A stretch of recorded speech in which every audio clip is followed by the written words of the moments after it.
Kasus saling tembak antar anggota polisi di rumah singgah Kepala Divisi Profesi dan Pengamanan Kadif Propam Mabes Polri Irjen Verdi Sambo terus menjadi sorotan. Kasus yang dinilai sebetulnya mudah untuk diungkap oleh institusi polisi ini seakan tertahan tembok besar. Dari rusaknya CCTV pada saat kejadian, hingga lambatnya polisi dalam mempublikasikan kasus menjadikan insiden tersebut penuh tanda tanya di benak publik. Deretan pertanyaan itu pun mencuat di media sosial dan menjadikan kasus ini semakin viral. Bagaimana kasus ini bisa terjadi? Benarkah Brigadir J melakukan pelecehan seksual kepada istri Kadif Propam Mabes Polri, Irjen Verdi Sambo? Dan apa saja kejanggalannya? Berikut kita kupas bersama.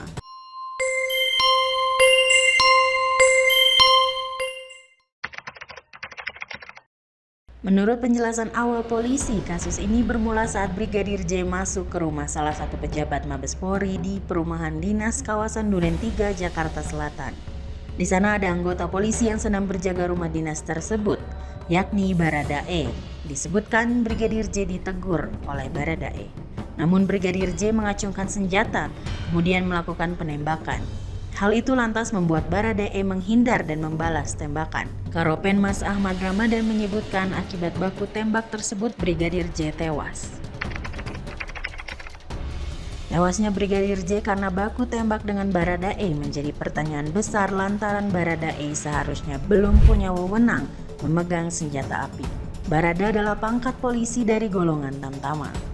Sesuai peraturan kepolisian Perkap 1/2009 tentang pemegang senjata api, Baradae sebagai Tamtama tidak diperkenankan memegang senjata. Konferensi pers susulan oleh polisi menyebutkan baku tembak terjadi lantaran Brigadir J menodongkan senjata dan tengah melakukan pelecehan seksual kepada istri Kadif Propam Mabes Polri, Irjen Verdi Sambo. Baradae yang mengaku tindakan tersebut langsung melerai dan baku tembak pun terjadi. Menurut psikologi forensik Reza Indragiri, tudingan pelecehan seksual dalam kasus kematian Brigadir J tidak wajar. Menurut Reza, kejahatan seksual biasanya dilakukan dalam wilayah kekuasaan pelaku. Dengan kata lain, ini tidak sewajarnya dilakukan oleh bawahan di rumah Kadif Propam Mabes Polri Irjen Verdi Sambo. Apalagi diketahui Brigadir J sudah bertugas selama 2 tahun sebagai ajudan pejabat Polri. Kepolisian sendiri belum terlalu terbuka ke publik ya untuk bercerita tentang sebetulnya hasil otopsi terhadap jasad korban seperti apa. Itu yang memberikan ruang spekulasi besar bagi masyarakat untuk kemudian menduga-duga. Karena kejahatan seksual itu lazimnya dilakukan di tempat yang tertutup, dilakukan di tempat yang sepenuhnya berada dalam penguasaan si pelaku. Di situ tidak ada saksi, di situ tidak ada CCTV, di situ tidak ada akses bagi korban untuk melarikan diri. Nah, dengan logika umum yang seksual, maka mari kita cek andaikan ada peristiwa kejahatan seksual atau pelecehan seksual yang justru dilakukan di tempat yang umum, dalam pengertian tidak berada dalam penguasaan pelaku, kemudian di situ ada orang lain yang berpotensi menjadi saksi, dan di situ juga barangkali ada CCTV karena mungkin itu rumah orang penting, gitu ya, bangunan-bangunan strategis, dan juga di situ tersedia akses atau jalan bagi calon korban untuk melarikan diri.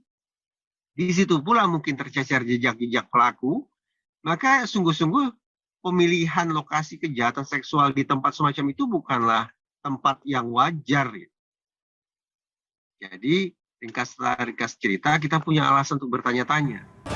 Baik-baik saja, tapi secara psikologis kurang baik-baik saja nih, Mas Iksan. Karena semalam saya bertemu dengan beliau di kediaman pribadi, Ibu Putri, keadaannya memang masih sangat tidak stabil, masih menangis, sedih, kalau perasaan ditanyakan ya, sedih, malu, lalu ada catatan di sini saya catat, takut bertemu dengan orang, jadi gangguan tidur, gangguan makan, itu yang sedang terjadi saat ini dengan Ibu Putri. Kejanggalan lain terungkap saat kamera pengawas CCTV di pos Satpam dekat rumah Kadif Propam Mabes Polri Irjen Verdi Sambo sempat diganti oleh pihak kepolisian pada hari Sabtu 9 Juli lalu atau 1 hari setelah kejadian. Saya tanyai waktu itu, ya itulah, saya kan ada 2 satpam. Yang satu saya tanyai, bagaimana kamu dengar ada suara tembakan? Enggak Pak, saya enggak dengar apa-apa. Hanya yang saya waktu itu 3 orang sama sopir-sopir di pos. Lalu mendengar suara petasan. Hanya itu, petasan. Hanya gitu aja. Jadi enggak digubris. Terus kemudian malamnya baru dia agak kaget juga kok ada kumpul banyak orang, banyak mobil. Tapi waktu ditanya pun itu acara biasa. Sudah, kamu tenang aja di pos aja. Itulah kejadian Satpam 1. Lalu satunya Satpam lagi laporan pada saya bahwa SCTV di situ diganti sama katanya dari Bareskrim. Itu laporan dari Satpam kepada saya. Hanya itu saja yang saya terima. Fakta itu diungkap oleh Seno Soekarto Purnawirawan Jenderal Polisi yang juga Ketua RT Kompleks Perumahan Polri di Duren 3, Jakarta Selatan. Jurnalis CNNIndonesia.com dan 20 Detik juga diintimidasi oleh 3 pria saat meliput kasus penembakan Brigadir J. Titik intimidasi itu tidak jauh dari rumah Kadif Propam Polri Irjen Verdi Sambo yang menjadi lokasi penembakan di Kompleks Polri Duren 3, Jakarta Selatan.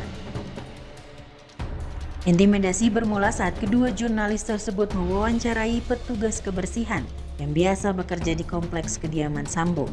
Wawancara berlangsung sambil berjalan kaki. Wawancara belum 5 menit, tapi 3 pria berkaos hitam tiba-tiba datang menghampiri.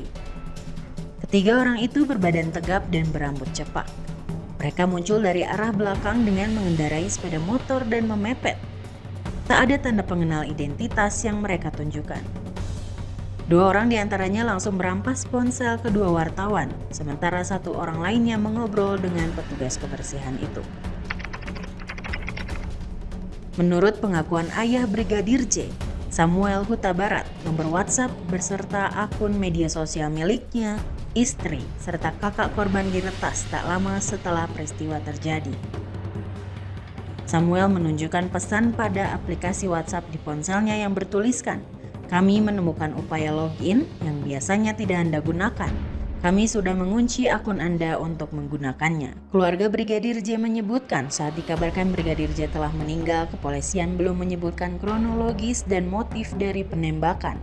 Keluarga juga tidak mengetahui pelaku penembakan. Bahkan dalam proses pemakaman Brigadir J di Kabupaten Muaro Jambi, ternyata tidak dilakukan upacara penghormatan dari kepolisian. Misteri hilangnya ponsel Brigadir J. Samuel Huta Barat yang merupakan ayah dari Brigadir J menyatakan sampai saat ini keberadaan 3 ponsel milik mendiang anaknya tidak diketahui keberadaannya. Menurut Samuel, polisi menyatakan 3 ponsel milik mendiang anaknya itu dinyatakan hilang. Dia menilai ada petunjuk yang bisa dibuka ke publik dan berguna untuk penyelidikan kasus tersebut.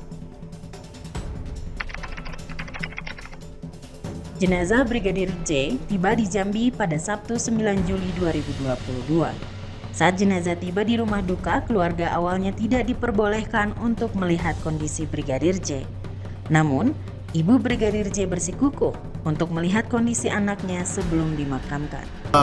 Perbedaan keterangan Pers Bareskrim Polri atau Mabes Polri, dalam hal ini oleh Karopen Mas Polri, kemudian berbeda dengan fakta yang kami temukan, yaitu informasi yang diberikan adalah tembak-menembak, tetapi yang kami temukan adalah betul ada luka tembakan, tapi ada juga luka sayatan, ada juga pengrusakan di bawah mata atau penganiayaan, kemudian di hidung ada 2 jahitan, kemudian di bibir, kemudian di leher ada sayatan lagi, kemudian di bahu sebelah kanan, kemudian ada memar-memar di di perut kanan kiri, kemudian ada juga luka tembakan, ada juga pengrusakan jari atau jari manis, kemudian ada juga pengrusakan di kaki atau semacam sayatan-sayatan begitu.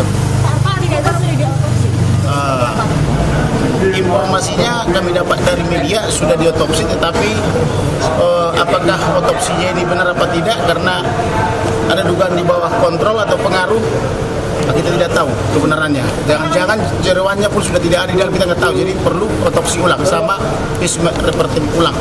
Viralnya kasus ini mendapatkan perhatian khusus dari Presiden RI Joko Widodo. Presiden meminta kepada Kapolri untuk menuntaskan kasus tersebut dan tidak menutupi kepada publik. Kapolri, Pak, ini bagaimana Pak dari Presiden mungkin kritik kepada Kapolri seperti apa? Ya, proses hukum harus dilakukan. Merespon pemerintah, Presiden Kapolri Letjen Listio Sigit langsung membentuk tim khusus pencari fakta. Tim khusus kita bentuk, ini menjadi masukan yang akan digunakan untuk menindaklanjuti terkait dengan hal-hal yang mungkin bisa kita dapatkan untuk melengkapi proses penyelidikan dan penyidikan yang ada. Tentunya kita tidak menutup kalau ada laporan dari sisi yang lain, namun semuanya ini tentunya harus kita telaah, kita cermati, dan kita tangani objektif, secara transparan, dan tentunya menggunakan kaidah-kaidah penyelidikan dan penyidikan sesuai dengan apa yang diatur dalam scientific crime investigation. Dan ini tentunya akan dipertanggungjawabkan kepada publik dengan kami yakinkan bahwa kami, institusi Polri tentunya akan melakukan semua proses ini dan secara periodik nanti akan disampaikan kepada seluruh rekan-rekan, dan mudah-mudahan ini bisa menjawab keraguan publik terkait dengan isu-isu liar, dan ini bagian dari komitmen kami untuk memberikan informasi dan menyampaikan hasil-hasilnya secara. Kasus tak kunjung terungkap, tim kuasa hukum keluarga Brigadir Nopriansah Yosua Huta Barat atau yang sering disebut Brigadir J membuat laporan atas dugaan tindak pidana pembunuhan berencana ke Badan Reserse Kriminal Bareskrim Polri. Huta Barat untuk membuat laporan polisi tentang dugaan tindak pidana, pembunuhan berencana sebagaimana dimaksud pasal 340 KUH pidana, junto pembunuhan sebagaimana dimaksud pasal 338 KUH pidana, junto penganiayaan yang mengakibatkan matinya orang lain, junto pasal 351 dan 3 KUH pidana. Kemudian dugaan pencurian dan atau penggelapan handphone sebagaimana dimaksud 362 KUH pidana, junto pasal 372, 374 KUH pidana. Kemudian dugaan tindak pidana meretas dan atau melakukan penyadapan, yaitu tindak pidana telekomunikasi. Terima kasih. Kira-kira sampai mana kasus ini akan berujung? Akankah ada kesaksian-kesaksian baru muncul dan mengungkap sebuah fakta? Atau malah menggantung hingga terlupakan di benak publik? Semoga saja Kapolri bekerja seterbuka mungkin kepada publik. Tolong kasih kesempatan kami menjalankan ini, karena ada dua yang menjadi dasar ya supaya ini tidak berpolemik dan kontroversi ya. Yang pertama adalah kita resmi surat kuasa, ada kuasanya, ada tadi Anda tanya bukti ya. Yang kedua, kita mau bikin laporan resmi dulu ya kan. Begitu laporan resmi dan sudah ada, tentu itu semua akan kita kasih lihat kepada teman-teman, dan platform pembelaan kita akan kemana, karena ini merespon tuduhan-tuduhan yang sudah menyudutkan keluarga dan fitnah dan lain sebagainya. Karena itu penting pro justisia kita tempuh supaya polemik-polemik ini jangan digunakan oleh orang-orang tertentu ya, mengintimidasi, mengancam dan menekan keluarga yang sudah jadi korban. Jadi itu dulu, tolong bersama.